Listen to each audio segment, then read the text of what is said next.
രാഹുൽ ഗാന്ധിക്ക് പിന്നാലെ ശശി തരൂർ ACC അധ്യക്ഷൻ മല്ലികാർജ്ജുൻ ഖാർഗെയുമായി കൂടിക്കാഴ്ച നടത്തി. രാഹുൽ ഗാന്ധിയും KC വേണുഗോപാലും മല്ലികാർജ്ജുൻ ഖാർഗെയുടെ വസതിയിലുണ്ട്. ബൽറാം നെടുങ്ങാടിയുണ്ട് വിശദാംശങ്ങളുമായി ഇപ്പോൾ ഡൽഹിയിൽ നിന്ന്.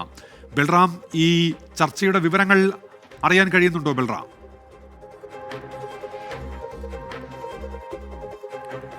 ഉന്മേഷ്, ഏറെ നിർണായകമായ ഒരു കൂടിക്കാഴ്ചയാണ് ഇപ്പോൾ നടന്നുകൊണ്ടിരിക്കുന്നത്. ഇന്ന് വൈകിട്ട് ശശി തരൂർ MP രാഹുൽ ഗാന്ധിയെയും സോണിയാഗാന്ധിയുമായി വസതിയിലെത്തി കൂടിക്കാഴ്ച നടത്തിയിരുന്നു. അരമണിക്കൂറോളം നീണ്ടുനിന്ന ആ കൂടിക്കാഴ്ച അതിനുശേഷമാണ് ഇരുവരും ഈ മല്ലികാർജ്ജുൻ ഖാർഗെയുടെ ACC അധ്യക്ഷൻ മല്ലികാർജ്ജുൻ ഖാർഗെയുടെ വസതിയിലേക്ക് എത്തിയത്. ആദ്യ ഘട്ടത്തിൽ ശശി തരൂർ എത്തിയതിന് പിന്നാലെ തന്നെ KC വേണുഗോപാൽ രാഹുൽ ഗാന്ധിയുടെ വസതിയിൽ നിന്ന് ഇറങ്ങി മല്ലികാർജ്ജുൻ ഖാർഗെയുടെ വസതിയിലേക്ക് കൂടിക്കാഴ്ചയ്ക്കായി എത്തിയിരുന്നു. ശശി തരൂരുമായുള്ള കൂടിക്കാഴ്ചയ്ക്ക് തൊട്ടു പിന്നാലെയാണ് രാഹുൽ ഗാന്ധി ഇവിടെ എത്തിയത്. തുടർന്ന് തൊട്ടു പിന്നാലെ തന്നെ ശശി തരൂരും എത്തി 5 മിനിറ്റിനകം തന്നെ കൂടിക്കാഴ്ച പൂർത്തിയാക്കി മടങ്ങുകയായിരുന്നു. ശശി തരൂർ ഖാർഗെയുമായി നിമിഷങ്ങൾ മാത്രമാണ് കണ്ടത്. അതിനുശേഷം അദ്ദേഹം മടങ്ങി.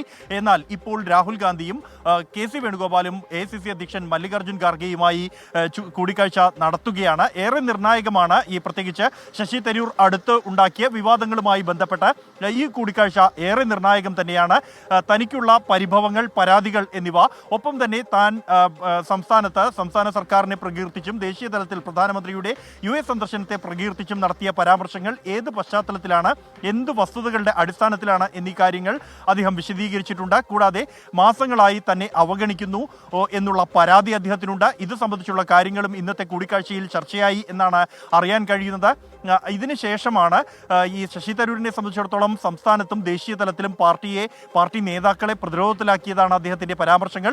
അത് തള്ളിക്കൊണ്ട് നേതാക്കൾക്ക് നിലപാട് വ്യക്തമാക്കേണ്ടി വന്നു. പാർട്ടിയുടെ നിലപാട് ഇതല്ല, തരൂർ പറയുന്നതല്ല പാർട്ടിയുടെ നിലപാട്, അത് അദ്ദേഹത്തിന്റെ വ്യക്തിപരമായ നിലപാടാണ് എന്ന് വിശദീകരിക്കേണ്ടി വന്നപ്പോഴും ശശി തരൂരാകട്ടെ തന്റെ നിലപാടിൽ തിരുത്താൻ തയ്യാറായിട്ടില്ല. അതിനെ ന്യായീകരിക്കുകയാണ് അദ്ദേഹം ചെയ്തത്. ഈ ഒരു ഘട്ടത്തിലാണ് ഈ കൂടിക്കാഴ്ച. അത് ശശി തരൂരിനെതിരെ സംസ്ഥാനത്ത് നിന്നടക്കമുള്ള പരാതികൾ നേതൃത്വത്തിന് മുന്നിൽ ലഭിച്ചിട്ടുണ്ട്. ഈ ഒരു പരാതികളുടെ കൂടി കണക്കിലെടുത്തുകൊണ്ടാണ് ശശി തരൂരിനെ കൂടിക്കാഴ്ചയ്ക്കായി രാഹുൽ ഗാന്ധി ക്ഷണിച്ചത് എന്നാണ് അറിയാൻ കഴിയുന്നത്. അതിനുശേഷമാണ് ഇപ്പോൾ ACC അധ്യക്ഷനെ കാണാനായി ഇരുവരും എത്തിയിരിക്കുന്നത്. സംഘടനാ ജനറൽ സെക്രട്ടറി KC വേണുഗോപാലും ഒപ്പം തന്നെ രാഹുൽ ഗാന്ധിയും ACC അധ്യക്ഷൻ മല്ലികാർജ്ജുൻ ഖാർഗെയുമായി കൂടിക്കാഴ്ച നടത്തുന്നു. ഈ അടുത്തിടെയുണ്ടായ ശശി തരൂരുമായി ബന്ധപ്പെട്ട വിവാദങ്ങളുടെ തുടർ നടപടികൾ എന്ത് എന്നുള്ള ഇക്കാര്യത്തിൽ ഈ കൂടിക്കാഴ്ചയോടുകൂടി വ്യക്തത വരും.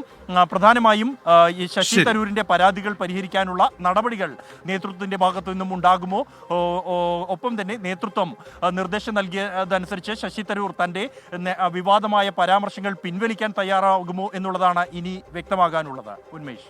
ശരി, ബൽറാം നെടുങ്ങാടിയാണ് ഡൽഹിയിൽ നിന്ന് വിശദാംശങ്ങൾ നൽകിയത്.